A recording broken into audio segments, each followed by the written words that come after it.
21,000 কোটি টাকা খরচ করে গড়ে তোলা হয়েছে হযরত শাহজালাল আন্তর্জাতিক বিমানবন্দরের দৃষ্টিনন্দন নতুন তৃতীয় টার্মিনাল।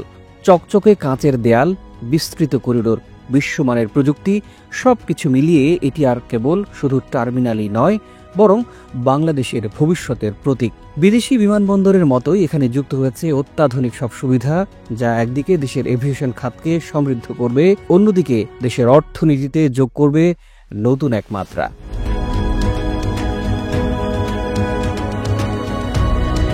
নির্মাণ কাজ প্রায় শেষ, এখন অপেক্ষা শুধু অপারেটর নিয়োগের। প্রিয় দর্শক, আজকের আয়োজনে সবশেষ চিত্র তুলে ধরব এই নবনির্মিত টার্মিনালের। কি কি অবকাঠামো, প্রযুক্তি আর সুযোগ সুবিধা থাকছে তার আদ্যপান্ত জানতে পারবেন।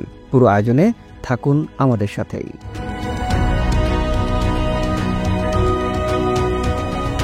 দৃষ্টিনন্দন এই ভবনের ভেতর এখন লিফট, এসকেলেটর, আধুনিক check in counter, immigration, luggage belt, boarding bridge, parking, এমনকি ট্যাক্সিওয়ে সবই প্রস্তুত। ভিআইপি অংশ ছাড়া প্রায় সব কাজই শেষ হয়েছে এর মধ্যে। বিবেচক সূত্র এবং বেসামরিক বিমান পরিবহন ও পর্যটন উপদেষ্টা শেখ বশির উদ্দিন জানিয়েছেন, খুব দ্রুতই এই টার্মিনাল চালু করতে কাজ চলছে এবং জাপানি কনসোর্টিয়ামের সাথে কয়েক দফা আলোচনাও হয়েছে। চুক্তি সই হলেই ঘোষণা আসবে কবে খুলে দেওয়া হবে নতুন এই টার্মিনাল।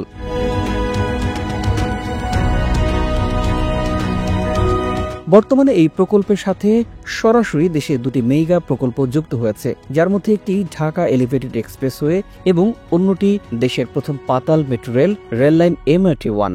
মেট্রো রেলের জন্য এর মধ্যে থার্ড টার্মিনালে আন্ডারগ্রাউন্ডে সংযোগের জায়গা নির্মাণ করা হয়েছে। এর ফলে যখন বিমানবন্দর সড়কের নিচে মেট্রো রেলের স্টেশন নির্মাণ করা হবে এবং এই টার্মিনালের সাথে সংযোগ স্থাপনের কাজ করা হবে, তখন আলাদাভাবে এই বিমানবন্দরের ভেতরে নির্মাণ কাজের প্রয়োজন পড়বে না।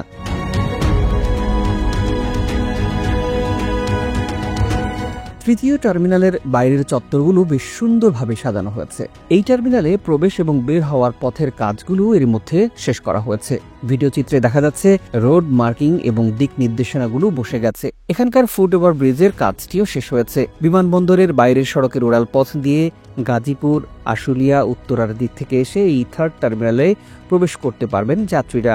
ভবিষ্যতের জন্য এই উড়াল পথের দুই পাশে লেন তৈরির জন্য আলাদা জায়গা রাখা হয়েছে। এখানকার বাঁ দিকের লেনটি অ্যারাইভালের যাত্রীদের জন্য আর ডান পাশেরটি ডিপার্চারের যাত্রীদের জন্য, আর নিচের সড়ক দিয়েও রাখা হয়েছে বেশ কিছু কানেক্টিভিটি। অন্যদিকে রামপুরা, বাড্ডা, কুড়িল, বনানীর দিক থেকে আসা যানবাহনগুলো বিমানবন্দর সড়ক দিয়ে এসে যাত্রীরা এই পথ ধরেই থার্ড টার্মিনালে প্রবেশ করতে পারবেন। ভিডিও চিত্রে দেখা যাচ্ছে টানেলের মতো রাখা হয়েছে এই অংশ। টার্মিনালের দ্বিতীয় তলা ডিপার্চারের জন্য আর অ্যারাইভালের জন্য নিচতলা নির্ধারণ করা হয়েছে।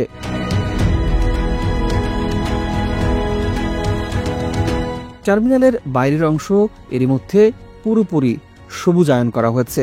ঢাকা এলিভেটেড এক্সপ্রেসওয়ে দিয়ে এই র্যাম্প ধরেই যানবাহনগুলো বিমানবন্দর সড়কে নামে।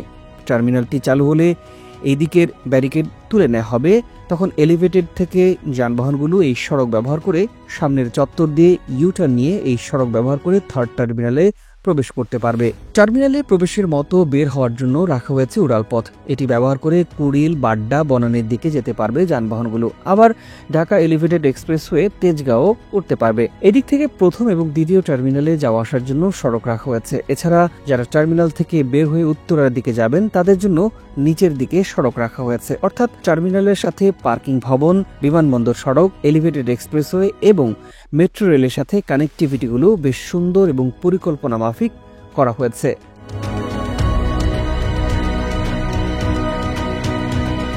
সম্প্রতি বাংলাদেশ বিমানের একটি ফ্লাইট প্রথমবারের মতো তৃতীয় টার্মিনালের যাত্রী বোর্ডিং ব্রিজ এবং ভিজুয়াল ডকিং গাইডেন্স সিস্টেম ব্যবহার করেছে। বিমান জানিয়েছে এটি টার্মিনালের কার্যক্রম প্রস্তুতির একটি গুরুত্বপূর্ণ অগ্রগতি। বর্তমানে বোর্ডিং ব্রিজ সহ বিভিন্ন পরীক্ষামূলক কার্যক্রম চলছে এই টার্মিনালে প্রতিনিয়ত। সব নিয়ে 5,42,000 বর্গমিটারের এই টার্মিনালে একসাথে 37টি প্লেন রাখার অ্যাপ্রন অর্থাৎ প্লেন পার্ক করে রাখার জায়গা প্রস্তুত করা হয়েছে। টার্মিনাল 1 এবং টার্মিনাল 2 তে বিমানের পার্কিং বে আছে 21টি। এর সাথে তৃতীয় টার্মিনালের যুক্ত হয়েছে আরো 37টি এবং এখানে একটি প্যারালাল ট্যাক্সিওয়ে নির্মাণ করা হয়েছে। সব নিয়ে বর্তমানে 12টি বোর্ডিং ব্রিজ পুরোপুরি প্রস্তুত। তবে ডিজাইন অনুযায়ী এখানে 26টি বোর্ডিং ব্রিজ নির্মাণ করা হবে। বাকি যে 14টি বোর্ডিং ব্রিজ ভবিষ্যতে নির্মাণ করা হবে তার জন্য পাইলিং শেষ করে রাখা হয়েছে, যাতে করে তখন অ্যাপ্রন এরিয়াতে খোঁড়াখুড়ির কাজ করতে না হয়।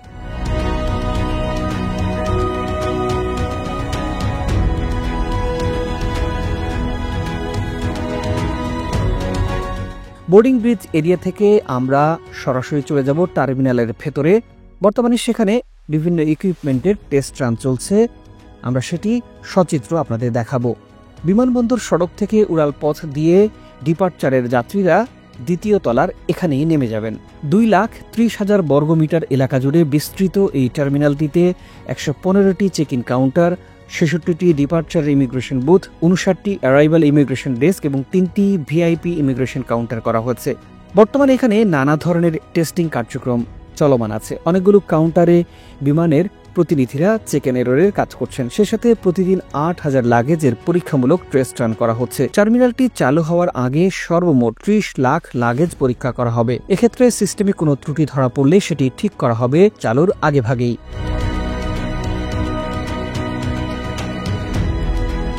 ইমিগ্রেশনের অংশে পৃথিবীর উন্নত দেশের টার্মিনালের মতো সব উন্নত ইকুইপমেন্ট স্থাপন করা হয়েছে। সেই সাথে রাখা হয়েছে অটোমেটিক বডি স্ক্যানার, যেটি দিয়ে মাত্র 3 সেকেন্ডে সম্পূর্ণ শরীর স্ক্যান করা সম্ভব। ইমিগ্রেশনের কাজ শেষে যাত্রীরা লিফট বা চলন্ত সিঁড়ি দিয়ে নিচের দিকে চলে যাবেন।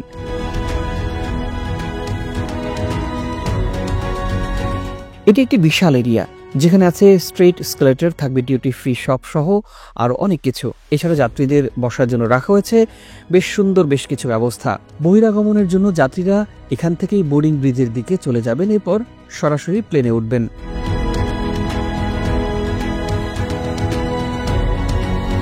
আবার যারা দেশের বাইরে থেকে আসবেন, অর্থাৎ অ্যারাইভালের যাত্রীরা বোর্ডিং ব্রিজ দিয়ে এসে এই পথ দিয়েই উপরে গিয়ে ইমিগ্রেশন পার হয়ে চলে যাবে লাগেজ বেল্টের দিকে। যাত্রীদের স্বাভাবিক ওজনের ব্যাগেজের জন্য সিঙ্গাপুরের চাঙ্গি ও ব্যাংককের সুবর্ণভূমি বিমানবন্দরের মতোই অত্যাধুনিক এবং একই রকমের 18টি ব্যাগেজ বেল্টের নির্মাণ করা হয়েছে। এছাড়াও ব্যাগেজ এলাকাসহ বিমানবন্দরের বিভিন্ন জায়গায় পরিত্যক্ত অবস্থায় থাকা ব্যাগেজগুলোর জন্য থাকবে আলাদা lost and found baggage area.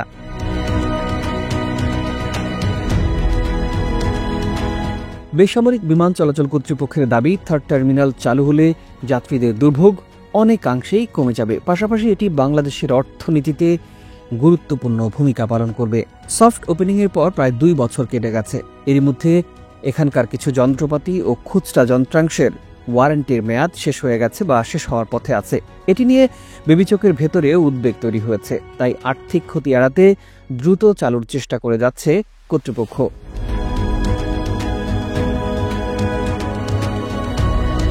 জাপানি কনসোর্টিয়াম টার্মিনালের কার্যক্রম পরিচালনা করবে আর নিরাপত্তা ব্যবস্থার দায়িত্বে থাকবে বেবিচক।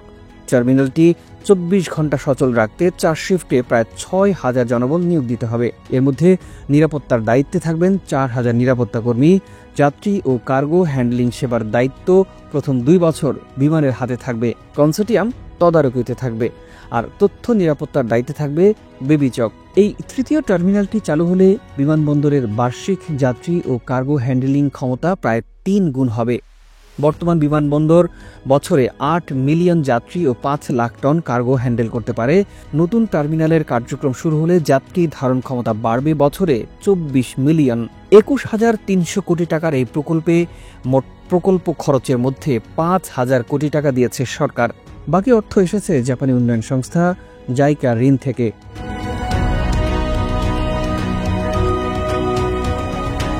এই প্রকল্পটি শুধু অবকাঠামো নয়, বাংলাদেশের আকাশপথের ভবিষ্যৎ। বাংলাদেশের আকাশপথ বদলে দিতে চলেছে এই থার্ড টার্মিনাল। এটি শুধু একটি বিল্ডিং নয়, এটি আমাদের বাংলাদেশের সম্মান, সম্ভাবনা আর এক গর্বের প্রতীক। প্রিয় দর্শক, আজ এ পর্যন্তই। ভালো থাকুন, সুস্থ থাকুন, চ্যানেলটি সাবস্ক্রাইব করে আমাদের সঙ্গেই থাকুন।